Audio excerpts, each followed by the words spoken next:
Boys discount something. भाई साहब वो कितने का दिया आपने? सिर्फ 100 रुपए। ये 2 बार सिर्फ करके 100 रुपए क्यों दे रहे हैं आप? भाई साहब हम आमिर खान के, शाहरुख खान के। अच्छा चलें ठीक है, ओके ये ले लें। शुक्रिया।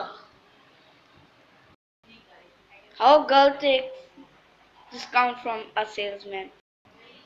भाई साहब वो कितने का दिया आपने?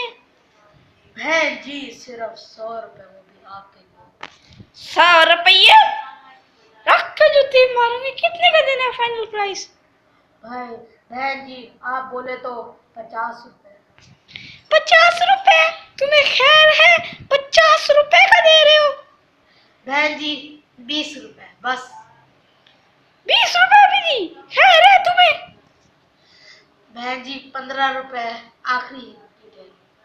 अच्छा चलो, मैं तुम्हें अपना नंबर देने वाली थी, बस फिर तुमने इनकार कर दिया। नहीं नहीं बहन जी, नहीं बहन जी, फ्री है ले नहीं बहन जी, ले प्लीज ले बहन जी। हाँ जी शुक्रिया, थैंक यू सो मच। हाँ जी मेरा नंबर है 0343